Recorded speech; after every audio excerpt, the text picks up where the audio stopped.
Steven, it's so great to have you on the podcast. This is Jack's podcast. We talk a lot about making money online, bringing financial freedom, and kind of breaking free of the 9 to 5. I found Steven on YouTube, as the almighty algorithm brings him. And I was looking at designing funnels because I'm still relatively new to my journey. And Steven has this great strategy where he breaks up tons of his content and redistributes it on many different platforms. So he's getting the maximum amount of content for the initial content he goes into. So Steven, before we get into your content maximization strategy, all of these things, I want to know what got you to the make money online space, the financial freedom space. How did you get here? Yeah. So, in all reality, I've pretty much always been an entrepreneur my whole life, working for myself. When I was a kid, I did the lemonade stand. I was always trying to create products and sell them to people. So that was pretty natural for me. I just liked solving problems. And so I ended up building a software agency over a period of time. We were doing $7 million a year. I was at Inc. Magazine's fastest growing companies. And then I sold that company for a variety of reasons. And then I was kind of like ejected into starting over again and not really actually being all that prepared for it. And really kind of, this might sound silly, but just kind of like forgot how hard it is to build a business and some of these things. And I was, again, by myself again. And so I started to, like, my ego drove me to like get right back into it, which I think was probably a mistake, but that's another story all in itself. And so I started to create another consulting company, but to grow that one, I was learning all about video and social media, seeing Gary Vee and all these people talk about it. And to me, it made a lot of sense. I didn't know exactly how it would all work, but you get in front of more people, you say something they like, you're going to make more money. So I just kind of went down that road. And then as I started to do all the content and video and all this stuff, it was like, man, this is a real pain for a variety of reasons. And it just so happened all my tech skills really were, I could apply all those. So I went through several different offers along the way. And it just so happened that I was really good at building out the current one I have. So that's kind of like how I got to like this final or this current product where I really help people build out these automated systems to help them scale their content production and distribution. Got it. So we had a software agency at one point, and then we moved past that. We wanted to start another business, and you realized you had to create content in order to get traffic into the business. There's 3 ways. You get traffic, you convert, and you fulfill. Hopefully, you get return customers. Simple. Yeah, and I had done that in a way before. Like I was writing blogs that helped us drive a lot of the initial traffic. If I had known what I knew now, like I would have been way more like intentional about that blogging. Because I wasn't really a marketer per se. I was just an entrepreneur. But yeah, like I was just like, I need traffic. I need people to see me. Like the thought of going to like old school networking groups, I did do a few, which it just is like mind numbing to my personality and just the way those function. And so I was like, let's do the online video game. Yeah, and I think that identifies a lot with me because I'm a software engineer, and right. To my audience, many people that are working at their 9 to 5 at Amazon, at Google, they want to look at things at scale. Going to a networking event, you can only talk to so many people. But if you put yourself out online, you have the potential to have a TikTok 9 million views. Yeah. And I think that's a very important lesson to see you do it. And what platform did you start out on? So you were initially writing blogs, and then what happened? I went to LinkedIn, and I don't know exactly what my logic was.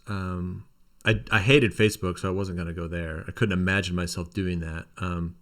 TikTok hadn't really emerged yet. Instagram. So I thought, like, based off of what I was doing, LinkedIn seemed like the one that fit the most naturally. I kind of hate LinkedIn now, which I'd be glad to share if you care. But absolutely, I think the main reason why I don't like LinkedIn is just because it doesn't feel like a content creation platform. It feels more like a networking platform. Not to say you can't make a lot of money. There's tons of people there making it work. I just like the idea of creating videos and pushing them out there and getting business, right? So that seems more interesting to me for whatever reason. Like to really function well on LinkedIn, you have to network. Mm-hmm. You have to be interacting with people, commenting, being thoughtful. And so if you like doing that, then it's going to work really well for you. But like just how you found me on YouTube, to me, that seems like the ultimate. You just put out a piece of content, people keep seeing it, and then book calls with you and buy. So, and I also I think this is important too, because LinkedIn, there's a certain culture there where people are just all engaging with each other. There's there's very organized versions of that. They're called engagement pods. I think they exist on almost every platform really, but it's just where people just agree to engage with each other. So you go to their posts and it's just like the same people commenting every day saying, great post, this is awesome. And I just my personality type doesn't engage well with that.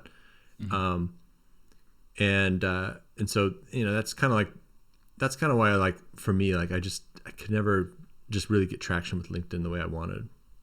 Yeah. I find LinkedIn is really good if somebody already has great credentials or they are hyper focused on writing. So you got the Twitter, LinkedIn crowd, and they're slightly different, but people that are focused on writing. And then if you're like me, I came up from TikTok and kind of repurposed all of my short form content into other channels. And what I realized personally was to make more engaging videos, my bottleneck was writing scripts. Because although I like chopping up videos, I find that writing organized my thoughts so that I can deliver really persuasive video content. I don't know how you've seen that transformation go with yourself. That is the kind of content that will perform the best, especially if you are not well known, right? So if you're Joe Rogan, you can cut up a clip, and just because people see you, they will stop and listen. When you're repurposing content from a podcast or anything else, it's harder to deliver that really fine-tuned message. It can be done. It's just going to probably happen less likely, and it's also going to take a little bit more talent. So it definitely works. It just doesn't work as well, So so having the ability to just sit down and write down, a script that really hits a point, and those work the best. Yeah, I found that being such a transition. What year did you start getting into short form video content, if you don't mind me asking? It was I'm gonna say so there was COVID, and then I was on LinkedIn for a while, and I was doing video on LinkedIn. So that was 2020, right? And then I think it was kind of near the end of 2020 where I jumped onto TikTok, because I was I saw how people did really well on LinkedIn by being early, and I was like, hey, I've been doing video for a while, let me go try it. And I think it was end of 2020 when I started to jump onto TikTok and really do short form video content in that way, not the square LinkedIn way. I find it's so important to get onto channels early, but I face personally, I know many people that are my listeners, they might see a new platform come out and they're like, do I adopt to it? I like your strategy where you're like, hey, I already have this repurposed content. Maybe I should post it on Snapchat. I don't know. I'm not sure if you're doing that personally, but it's a lot better when you're doing the repurposing because you already have content. You're like, well, let's see if it slots in here. Yeah. I mean, obviously, if you're doing repurposing, and even if you're doing direct to camera videos, repurposing those as well. It is super interesting because I am on it. I am on most of the platforms, but they don't all perform as well, right? My best two performing channels are TikTok and YouTube. Interesting. So there is a different, I've also kind of realized there's all this nuance to all this stuff and all this context, right? So you hear these sound bites online, and if you grab onto one, is that person already super high level status where they have some big authority that's going to help them grow faster than somebody else, right? Like how Alex Hormozy, you talk about $100 million company, and all of a sudden he talks about putting chapstick on his nose, and those videos will do well because it's he has such a huge success. But there's so much context, and what I notice is on all these different platforms, you kind of have to intentionally try to grow on that platform. How does that platform work? And then if you are redistributing all this content, what is the purpose, right? So like if I repurpose a video to LinkedIn, I know that LinkedIn video is not going to work as well. So I know that like it's not so that someone just sees my viral content on LinkedIn, but somebody might find me on TikTok, then migrate over to LinkedIn. And then from LinkedIn, they might see if I have content there, because that's where they engage on a day-to-day basis. And they might pick me up there, or they might go to Instagram or whatever. But I don't put a lot of my mental energy into growing on LinkedIn. So that's like, knowing some of these nuances is pretty important. Otherwise you could find yourself spinning around without enough time to really grow anywhere. Yeah, and I'd noticed you'd interviewed Justin Welsh in the past. And for context, anyone that's not familiar with Justin Welsh, he is probably like the go-to authority on the one-person business in LinkedIn. And then he aggressively got big on Twitter. And I heard him talking in an interview. He says, well, now I just take my tweets and I put them on Instagram. So there is kind of like a dualistic strategy. Some people say, hey, conquer one platform and do really well on it, or kind of spread yourself apart. I'm probably more in the Steven camp, where when I wasn't doing well on TikTok, even though I'd had success, some videos might be doing well on Instagram. And for my own personal satisfaction, that felt good to at least have one platform pumping. Or Twitter might be doing well and Instagram might not be. So I find it levels out the dopamine, because as much as people want to, they're invested in the content. When things aren't going well, they feel sad. That's at least for me. Yeah. I mean, it's hard to put out content and not have it do well. It's like, I mean, it's tough on the psyche to especially if you feel like you're like on the content hamster wheel, just like I don't know. I feel like there's a lot of maturity you have to kind of develop to do it well. Like it's interesting because I find the people that like have really good established businesses that are kind of a little bit more traditional, they're doing that networking group. Like they made that work for themselves pretty well, and it scales at a certain point. It does scale because you've done so much goodwill in a community and you know so many people. It kind of does scale, but a lot of those people have a hard time getting into the content game. Mm-hmm. But they have the most authority, and it would probably work the best for them because they would just jump in and it would probably work pretty well just because they have so much credibility. But a lot of other people are coming in and just, they don't have much credibility. So they're relying just on, their perspectives, their ideas, their creativity, their ability to capture that attention, and over time kind of build up a business around that, which is kind of interesting that, that just the path that people take. And it just takes time to kind of learn how all these things work. Oh, definitely. And I like to put it as, if you have the credibility, it's a lot easier to establish yourself, because people can land on your profile and they'll say, okay, $20 million exit, boom, I'll follow him. Right. And then for the person that's coming up earlier in their career, what I always recommend is just to document the journey, because a lot of people will identify with the journey. And another thing I wanted to mention, and one of the reasons I found you, is because me and my ex-girlfriend built a really decent sized audience. We had about 40,000 on Instagram and 65,000 on TikTok, which is a pretty decent size. Yeah, that's great. But what I realized is many of the influencers that I know in the more like comedic space or in the more entertainment spaces, they're broke. They're broke. Yeah. So I found you by funnel creation. And I like JK Molina, his statement that likes ain't cash, followers aren't cash. So you are kind of the monetization guy.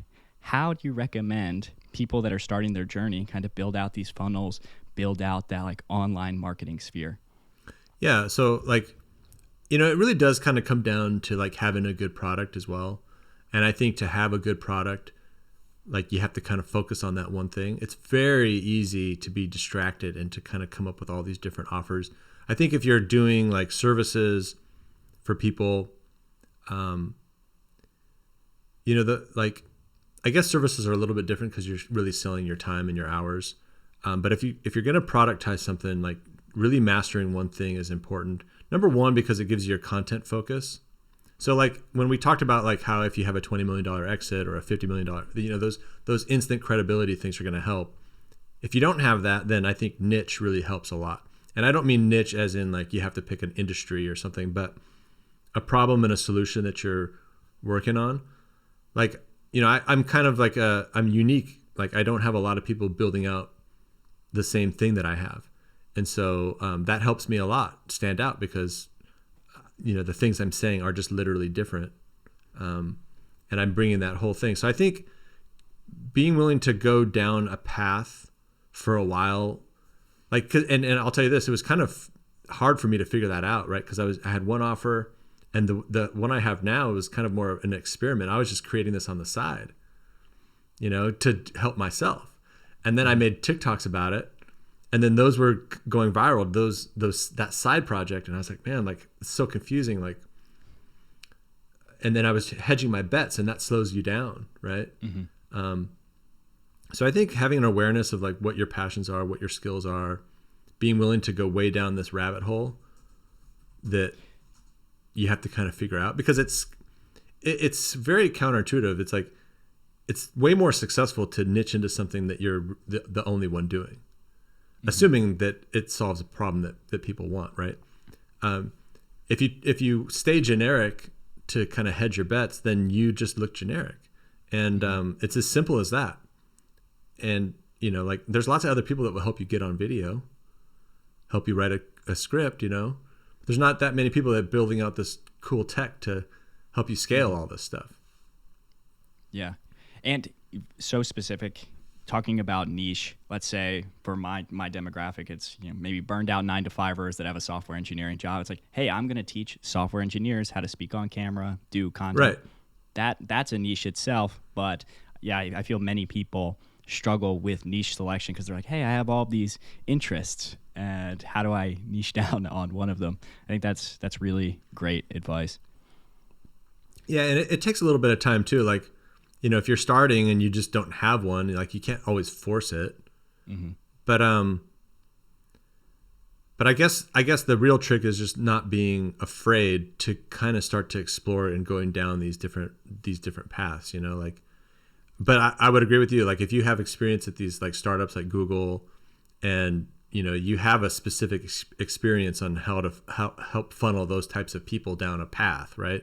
Mm-hmm. And technical people are going to have a specific language that they speak, engineering, those kind of things. So you can help bring that out of them, right? Like when I talk to an mm-hmm. engineer, I can relate with them. I can say, hey, we can talk about Linux or all these different things, and so it's easier for me to understand their perspective. And so like you talking about those things or whatever is going to definitely like help you relate with that type of person. And then the other thing too is, like, if you think about it, it seems it's natural when you think about it, but the more specific a person that you work with, the more likely it is that you're going to build a better product catered to that person mm-hmm. and the different fears and the different limitations that person has. And the more generic it is, the less likely it is to work. Like, my product doesn't work as well for someone that's just starting in the content creation space.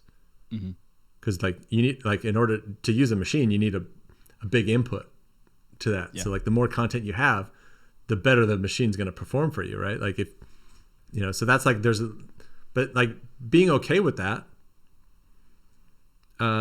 allows you to actually grow faster, instead of me always trying to capture that. Well, let me help people get on video too. Yeah. And I think that's such an important point. And by niching down, you can charge higher prices as well. There's this classic example. If you have a generic productivity course, you might be able to charge $20 to $100 for it. But if you have a specific productivity course for car salesmen, it's like, oh, well, if I sell one extra car, I might be able to get $2,000 extra dollars. So you can, but based off being hyper specific, you can charge actually more money. I always found that to be a very interesting point. Yeah, I think product and like what's kind of cool about the online space to me is that it's like it's so many different skills you kind of have to understand, like mm-hmm. Product and like pricing and packaging and capturing attention and getting on video and networking, podcast. I mean, it's just like there's so many different skills you got to have to put together, mm-hmm. and that packaging and the positioning is an important one. Yeah, and I'd like to double back to a point you made earlier, because I think it's something that I struggled with in the past, and something I know a lot of my audience will have struggled with, is they try out a few different kinds of offers, they don't get traction, and maybe they get slight traction on one of them. How do you recommend that people, try out, make these micro bets without spending a ton of money? Do you recommend they get started in something like copywriting, like landing pages that is tried and true, or how do you recommend people kind of enter their journey in the entrepreneurial sense? Like, well, yeah, I mean, to me, it's like the real key is to come up with that concept and test it as quickly as possible. Like it's like an MVP kind of like software engineering kind of like mindset, because I did the same thing. Like, and I know, like, knowing what I know now, I probably could have done it way faster if I just had a little bit more discipline to like get the right people. You know, sometimes we're driven by fears. So like, you know, like whenever something wasn't going as well, you know, I would try harder. And when I did that, like, wow, guess what? I figured out the product market fit faster, right? Because I went through, like, even the product I have now went through several different iterations and successes and failures, like, and you might even say like catastrophic failures, right? So like when I first started selling this, it was it was packaged differently, and it had some success, but it wasn't set up in such a way where people could succeed as well. And so it was really jarring to have something kind of failing when there was so much interest in it. Yeah. You know, and so like that's kind of a weird feeling to have, just like, man, this is so cool, but it's just not working. And like, how do you navigate that? And it's really just like continuing to sell it and improve it and refine it and just like working hard for your customers. So I think that's the real key. It's like, that's the focus. It's like, what's the product? What does it do? Is it working? Why not? Like, improve it. And how fast can you do that? You know, that's going to be the metric for how fast you grow, really.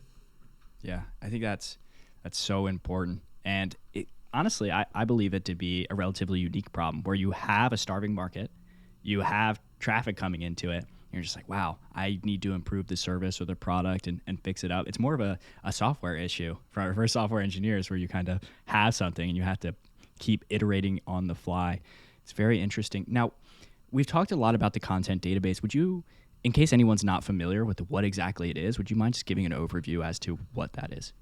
Yeah, so I think at its core, what it helps you do is it just helps you organize a lot of content, you know, and also just like automate a lot of the organization that actually takes place. So like helping you, you know, create all the folders, store everything, make everything at just like a click away.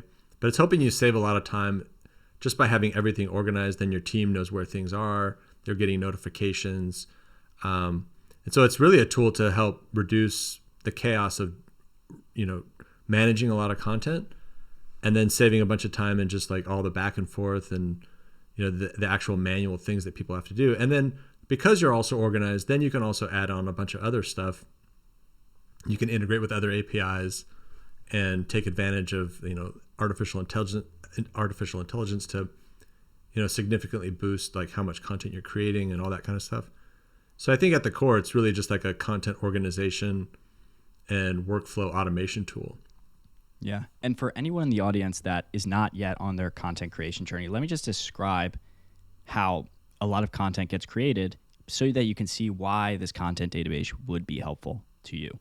So when we finish this podcast, I'm going to upload it, send it to my editors. They're going to edit it. I'm going to send them back comments, say, oh, at section 22 seconds, I want this update. Folders need to be created. VAs, if you have them, need to post them. Then it needs to be posted and chopped into short form videos. Long form's going on YouTube, short form's going on, you know, TikTok, Instagram. A thumbnail needs to be created. There's so much that goes in, and this isn't to scare the audience in terms of content creation, but it's when you start to scale up your content needs, you're going to see that there are a lot of steps and these diagrams, these systems. The content database is built in order to help you manage as the scope increases. Yeah, exactly. Yeah, that's a good way to put it. I'm always interested to kind of hear how people kind of they internalize what it does. But yeah, exactly. You know, there's just so many like little tiny things that you have to kind of get right and align with the team at the right time in the right place. And to be honest, it just kind of sucks to do all that. Yeah. to be honest, it seems unnecessary, but it's just the world we live in, right? We're all building our own little media company. Exactly. And these are the things, unless you've got like, I mean, in the ideal world, you don't even need a system, right? You just have a bunch of creative people that are very competent and they just know what to do at the right time. And that would, I mean, just kind of how the earth functions, right? Like everybody's just interacting with each other, and the birds and the people, they all interact and everything gets done. But for most of us, we don't have that big team. And so like being able to organize and get people what they need at the right time is important. And then, but I think even if, as you do scale and you get more creative people, the more you can keep this aligned, then you can just keep people focused on the creative part instead of all these tedious things that people have to do. Yeah. I remember hearing, I believe it was Ali Abdal, talks about that content creation is a lot of just standard operating procedures.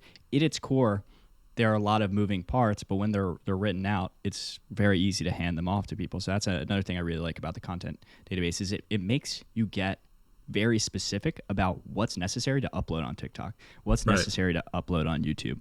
Because many people, they have these standard operating procedures in their head. They just never write them down. So it makes it very difficult if you want to bring on a virtual assistant or, increase your output. Exactly. Yeah.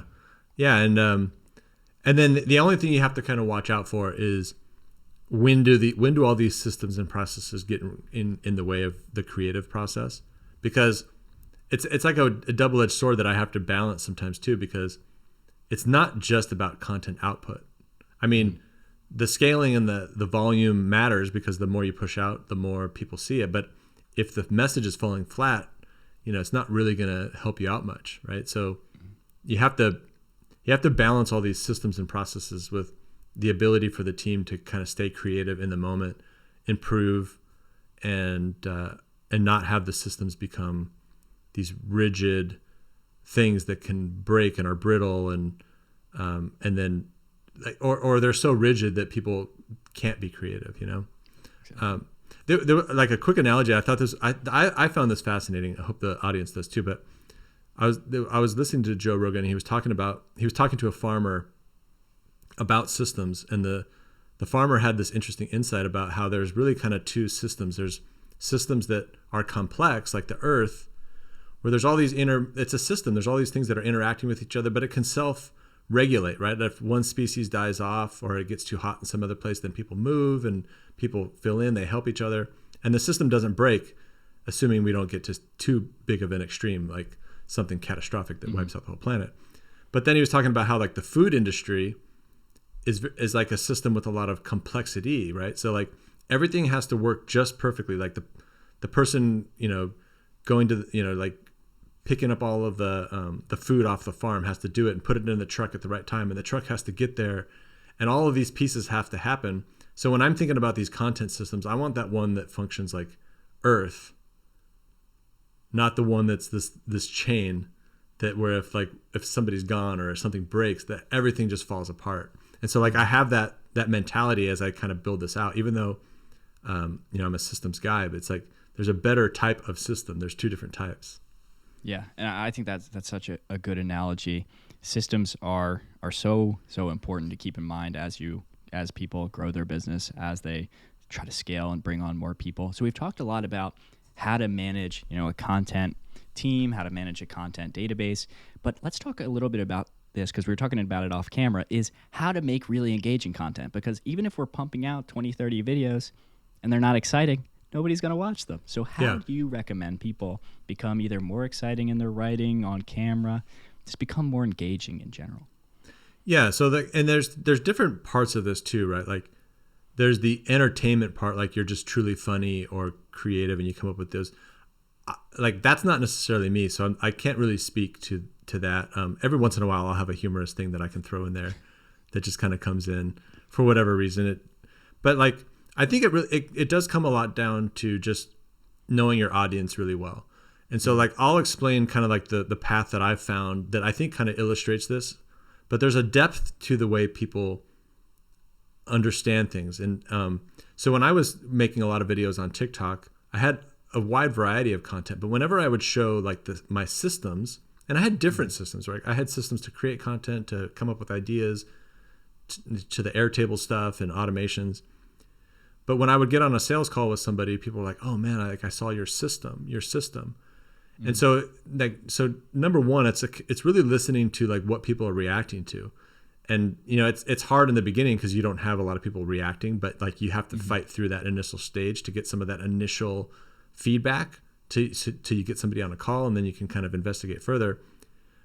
So I was finding that people wanted to get into content, but they didn't have the system. Mm-hmm. And so that told me, oh, okay, so I can talk more about systems, right? But then that's just one level of depth. So it kept going, right? So then I would continue to sell the product and talk about systems all the time. And then I remember having one unhappy customer, and he was like, yeah,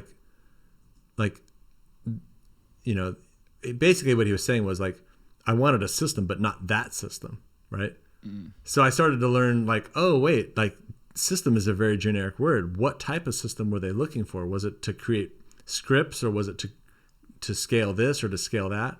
So like learning the individual language and like where people are, and like, like knowing what the symptoms that they have day to day, knowing the things that they are doing that they shouldn't be doing, and just knowing what they really desire, like in like specific enough language so it doesn't just sound very generic. Mm-hmm. I think that's the real key, right? So you can learn all you can learn how to like write persuasively, but if you don't have those key insights, then it doesn't matter how you structure the video. If you're not touching on those insights, mm-hmm. then it's not going to matter. So I think learning what those insights are is the real key, right? And so that's you engaging and talking with people ultimately, and listening, right? I think that's so important, is when you want to craft an offer, because I know you've helped many people design their funnels, craft offers, is you want to talk to potential customers and find out what their problems are. I like this phrase, is that, a beginner level marketer say, how do we make these people buy? And an expert level marketer says, well, what do they need? Right. Yeah. And that's the hardest thing to teach some people, is like, in order to make this work, you're going to have to focus on it like a lot. Right. So like if you're doing the networking thing and you're doing cold email and you're doing cold DMs and then content's on the side, mm-hmm. and your funnel and your product is on the side, I mean, you're going to get beat, I think. But if you're consumed with content creation, creating content, and then using that as like your whole life cycle of everything, because it's like, it's more than just creating content. It's product insight, it's product development, it's community building, right? Mm-hmm. So when you think of all the nuance to all those different things and the skill depth that you have to master that, it's a lot, right? So you have to focus mm-hmm. a lot of your attention on it. I always pick on CPAs because they're the worst at this. They think they're just going to make a couple of videos and sell this very generic, CFO service, and just like it's mm-hmm. going to work. And it's just like, no, it's not going to work like that. Like, and it's funny because they have so much to gain because nobody else in their market really does it, right? Yeah, exactly. But like they just come in and they like make a few videos, 20 videos if they're lucky, and they're just like, hey, this thing isn't working. Like, why am I on TikTok? I just saw some random video, and like the whole thing is just gone, right? Like they just don't get it. Yeah, and I find that very tricky. What I always try to do anytime I'm working with a client and they want to start producing content, full disclosure, most of my clients already have a well-established audience. It's more on the monetization. But if one of my friends wants to work on building an audience, and say, okay, well, first we find your niche, and then we find everyone that's doing content well. Like if I found a CPA, it's like, okay, we're going to look at Carlton Dennis. Like he does really well. Do what works. Don't reinvent the wheel. It's just it's just fascinating, and that's one reason why like sometimes I don't like. I've taught a lot of people how to kind of, like you said, like make videos, build out their funnels and stuff, and we've had some really good successes. But there are some people that are looking for that like blueprint, because mm-hmm. that's what a lot of people sell, right? It's like, hey, you make $1 million in these 4 simple steps, and it's like, I don't know, like, I mean, maybe if it was really niche and that person was at a very specific spot, mm-hmm. those kind of programs can work pretty well. But like getting online, creating content, selling a product through it, like there's a lot of iteration in there and just devotion to figuring it out. And, unless you have somebody doing it all for you, then if you're going to be doing it on your own, like, yeah, there's kind of a blueprint to follow, but a lot of it's just you getting in the weeds and figuring it out, So, and I think that does take a certain mentality and a belief that it's even going to work, right? Mm-hmm. A lot of people just don't really believe ultimately. Like they lose the focus. They're like TikTok, no, that's not good. No, that's crazy. That's not going to work. I find a lot of business is actually just overcoming your own limiting beliefs Oh my because gosh, yeah. many people, and they're not getting support. So, for example, I'm a AI software engineer at Google, and my parents still think I'm somehow going to go broke by running my own business while I'm working at Google or going out on my own. Right. Is you have to really tune out the people that don't have the life you want. Right. For sure. And focus on people. You have a really good thing inside your course, inside your community, where it goes over, I forget, it's like the one sentence to master copywriting. And it talks about how you have to, support people. And if you support people, you'll get way more sway over them than if you don't. And I always think about that from the parenting perspective, that they would do so much better just to say, like, we completely support you. Here's what we think you're good at, and here's how we would work with you in order to do that. Instead of just being like, that's stupid, don't do that. Yeah, I mean, like, especially like someone like you with so much, experience and stuff. It's like the sky's the limit on what you could do, really, Yeah, it's always interesting, but I just want people in the audience to know is if you don't have a lot of credentials, just know that people with credentials are getting shot down by their family all the time, and it's really, you just have to build up that inner confidence that you can build something. Or you talked about this earlier. Let's say you sell a product for $2,000, for example. You have to get over that inner belief that says, I can sell this for $2,000. That's crazy. Yeah, and then comes the next one, right? So you sell one, now you're like, oh no, and I got to sell 500 of them. 500, yeah. And every time it's just like, oh my gosh, it feels overwhelming. But like, I was thinking about this the other day too. It's like your ability to like identify the bottleneck and focus on that bottleneck until it's truly solved is probably one of the best business skills you can have, especially if you're a creative that likes to just scatterbrain everything. Like me, in a way, I like to think about a lot of different things. I like to experiment and build things that may not work. And unfortunately, like doing all that stuff is pretty time consuming, and it bleeds your business because the business has to sell products to survive. So your ability to stay focused on that one bottleneck until it's really nailed and you can move on is really, it's vital, right? Like without that, like you will probably struggle. In one way, I'm lucky because I've always worked for myself. So I feel like I can make money on my own better than I can. Like if I went to go try to find a job, it would be hard. Like somebody said the other day, like if you're an entrepreneur, it looks like you have like a tattoo on your face if you try to go like get a job somewhere. So yeah, I feel like I'm kind of forced to figure it out one way or the other. Yeah, I find that as well too. Fortunately, I haven't experienced it, but my friends have. Is the more you work for yourself, is the more difficult it is to ever work for somebody else. One, I find there's a motivation factor where it's so much easier to work on your own goals than some vice president 3 floors up that you never really speak to, or you just don't feel like you're making that much of an impact. I could work 12 hours a day on my own business, and the second Sundar Pichai tells me to build some kind of new AI, I'm like, ugh, the tyranny.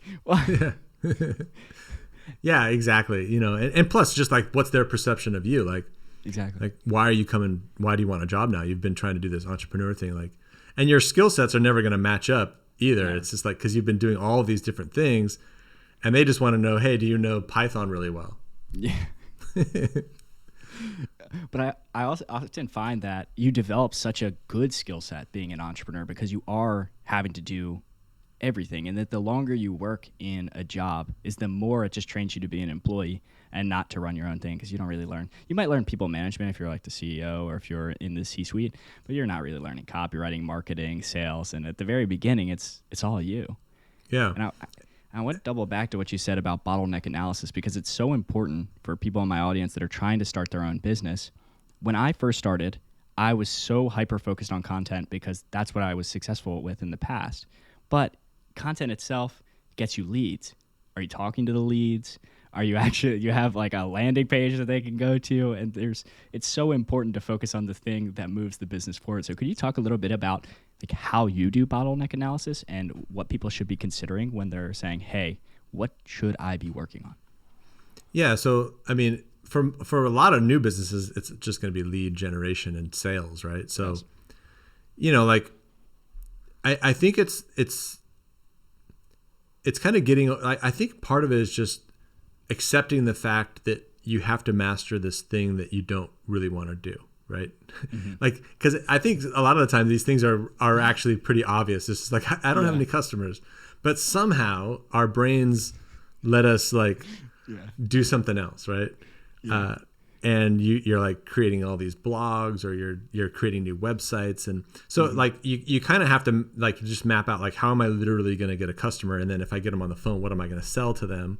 Yeah. And then being willing to like whatever you came up with on that little sheet is to whittle it down to only the most important things, right? Mm-hmm. So you need a social media account. You need some content going out on that account. You need a link that goes somewhere. And that link should be the most simple thing. They should just be able to book a call. And then when you get on that call, what are you going to say? How's the format? What am I going to sell them? And that's all, perfect that until it's like you're making a good amount of money per month, right? That's all you need. But people will go and they'll redo their website 4 times.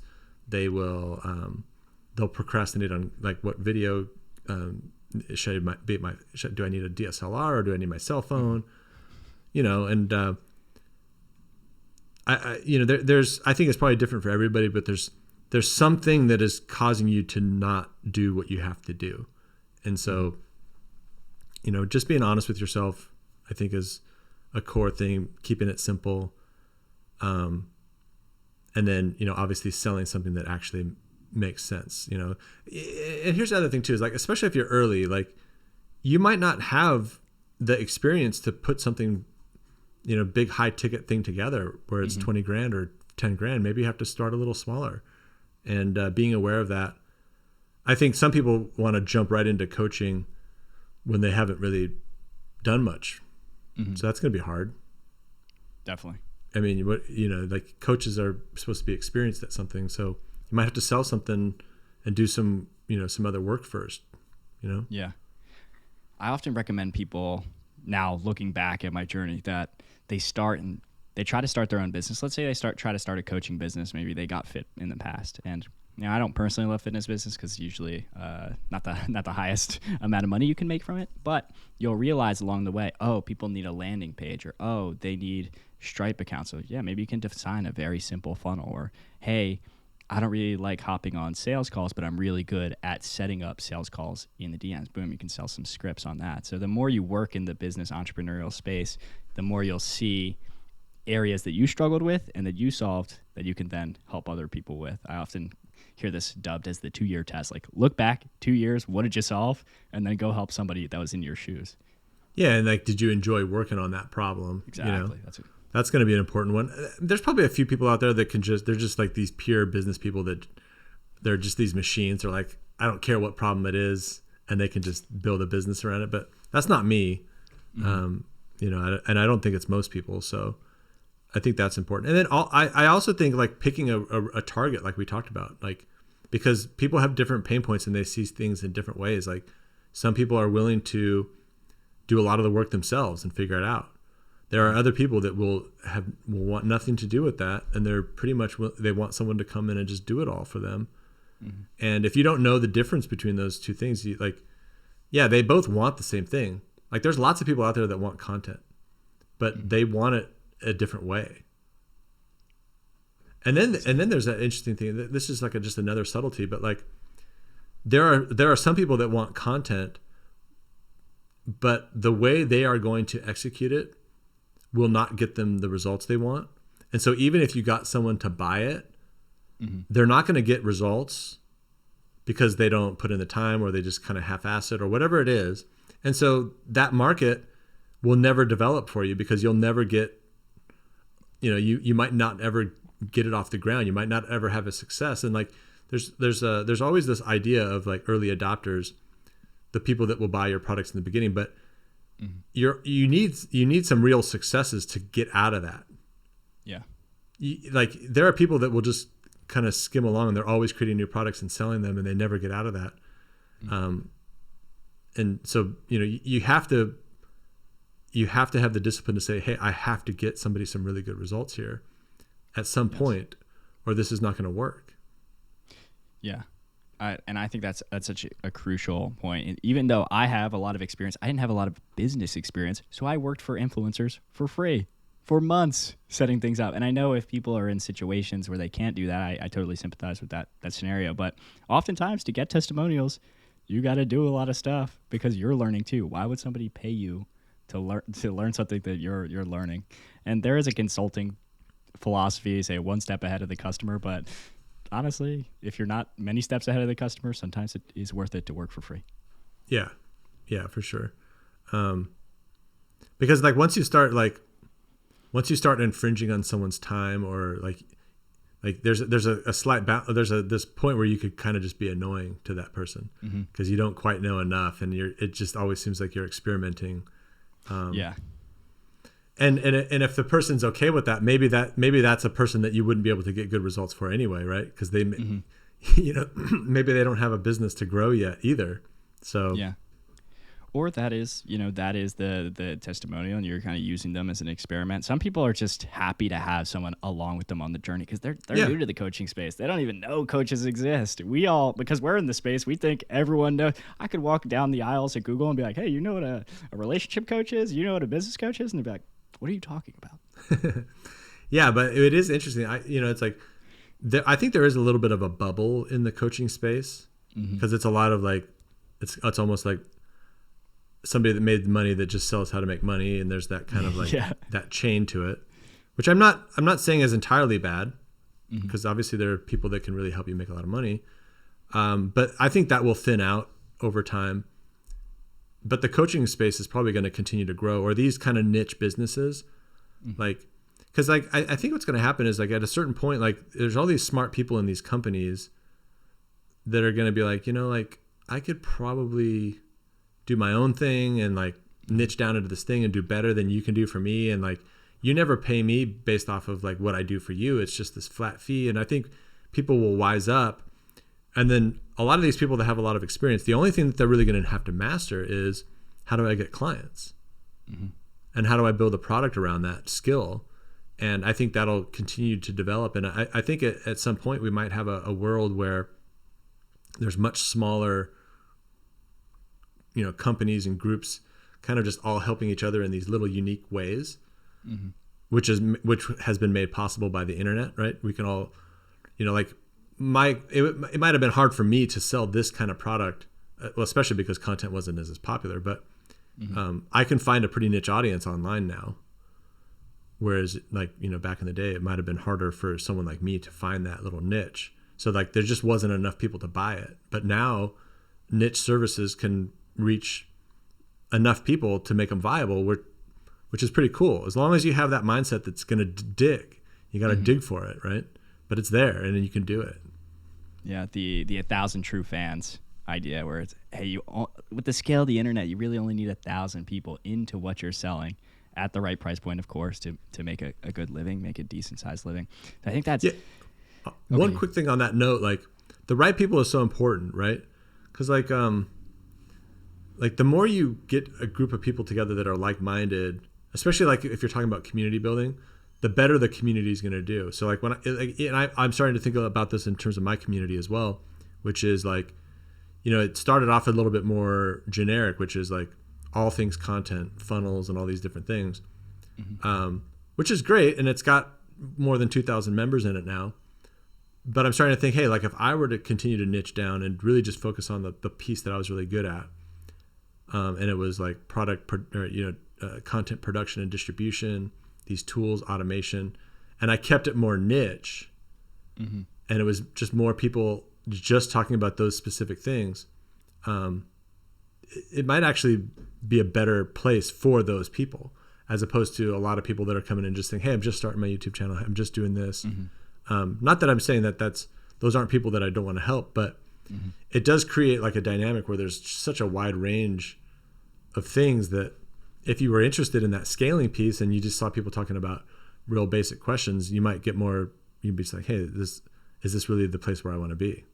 Yeah, I think that's such an important aspect that I want to touch on because it's something that sets you apart from so many other entrepreneurs. So let's imagine somebody sees one of Nathan's videos, clicks the link in bio, and usually people are offering some kind of freebie. The thing I like about Stevens is it's sending that freebie is actually hosted in your community, because most Right. people will download a PDF. It goes to their downloads folder, and maybe they read it once or twice, but Stevens actually bringing people back into the community. And this was something I found so unique about you. Would you mind describing some of the process from the link in bio and how you kind of get people and nurture them in that community?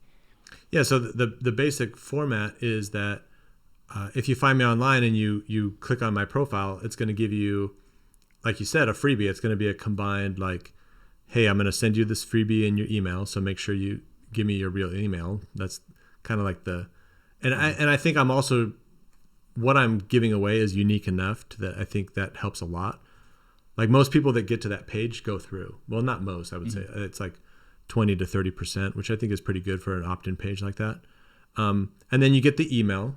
So that's going to link directly back into the community. You can jump right in and you can access the free materials and start engaging.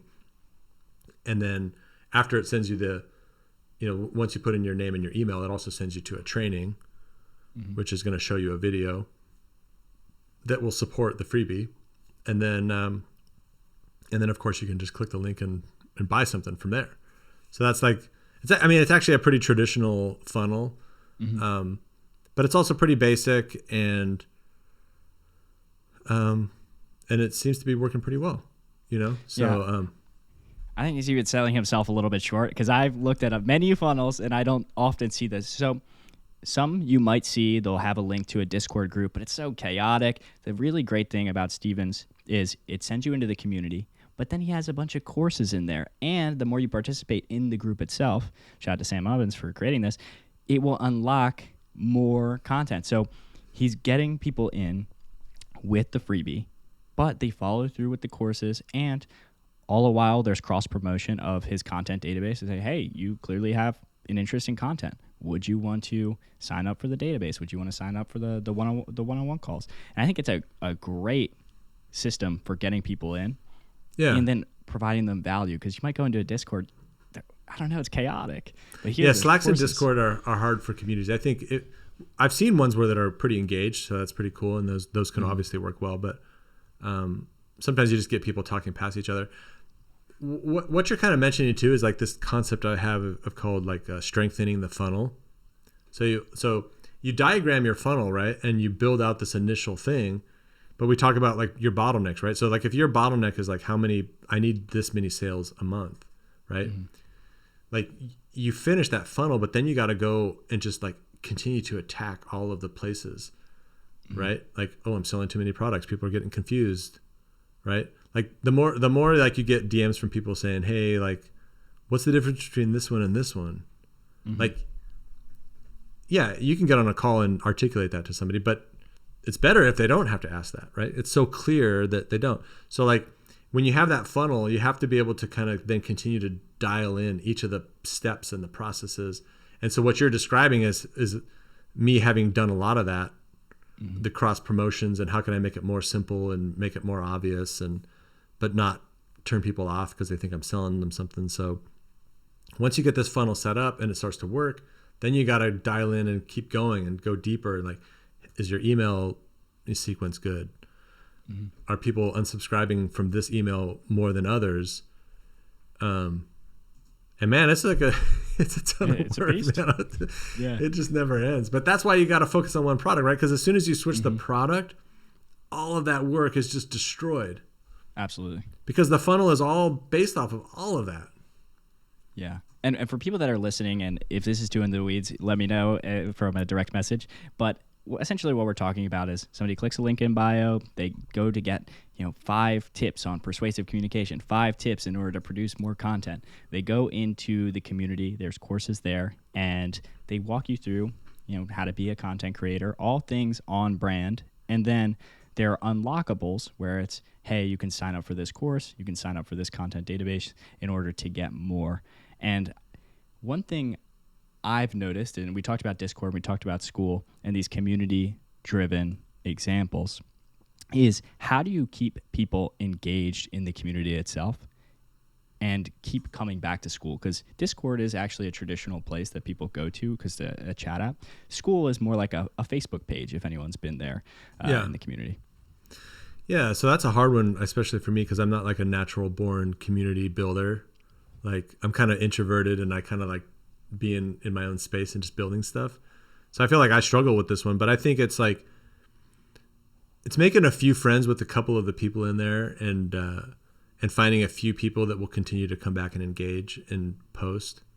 And I think you do kind of have to keep people moving, like progressing to a certain degree. Like if they're progressing in their life, they'll come back. So I think it's kind of like focusing in on that, focusing in on like the core members and not being too worried about how many people. I'm starting to feel like maybe having too many people could be the thing that breaks it. So like it's just like really kind of being like, how do you keep providing someone value, you know? And there's no simple answer to that other than to just kind of think about it from week to week. Yeah. And I think that's such an important problem. And people may not encounter this problem until they're later on their entrepreneurial journey, like Steven is. But, okay, so you have a free group. Everyone knows nobody values things that are free. So let's say you have a bunch of people in this group and they're not really contributing, or they're commenting things that don't really pertain, or they starting to direct message the people in the group. So it can sometimes be a tricky balance, and I'm still working through it, as you see Steven is as well, is should I just make my group $1, $10, $49 a month and actually have like a quality control at the door, or have the free group and it's more of a lead nurturing system? Yeah. So there probably is no like perfect answer. I've thought about that too, like just like $1, you know, like, because then it would just keep out. A lot of people do join these free groups just to get in their DM, and that's not any good. So I can't say that I've solved that. Like I wrestle with some of these questions. I'd say kind of like one of the things that, at least for me, where I'm at is like I wrestle with all these questions, but but I'm not solving them. Because like I can't, that's not the problem that I have to solve right this moment. Exactly. If that makes sense. Like, cause like, again, like that's another one of those things that could be very distracting. Like, oh, is my community engaged and all this stuff? And it's like, that's a whole problem to solve. That's not going to be like you sit down for an hour and come up with something. So you'll just end up spinning your wheels. In the meantime, your content is suffering. You're not getting the YouTube video out, you know? So like, I'm trying to figure that out. I don't know, but I'm also like trying not to solve it right now because it's like, yeah, no. And I think that's a very good callback to what we talked about earlier, is you have to do bottleneck analysis. It's like, hey, our leads, sales, and there are a lot of things to work on, but some of them just don't take the ultimate priority at that moment. Yeah, man, it's hard. It's hard. I kind of envy some of the people. I think there are some people that are just naturally so good at just like, they razor focus on that thing. Like I wish I had that skill, but I disagree. I think it's a myth, because I always thought before I worked at BlackRock, I'm like, oh, BlackRock, they probably have no problems. They're just constantly clicking on all cylinders. It's chaos. It's absolute chaos. And then you go to Google, you're like, oh, Google, they definitely have it all figured out. Look at this bajillion-dollar company, and you're like, it's chaos. It's chaos every day. Yeah. Although it was maybe in some of these companies though, like a Google and a BlackRock, it's one of those systems where there's a lot of smart people that can figure things out, and so like maybe the chaos can work okay because it's not so brittle, and they have enough money to make some mistakes and stuff. But yeah, I mean, it's like the grass is always greener somewhere else, right? Like like I don't have some skills, but I'm good with technology. I'm good at identifying problems and solving them with technology, and so a lot of people don't have that, you know.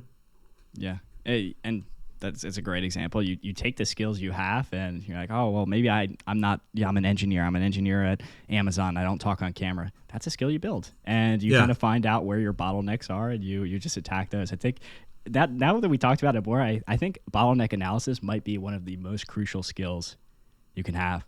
Probably, yeah. Because if you don't have that, then you'll just be like, unless you have somebody directing you.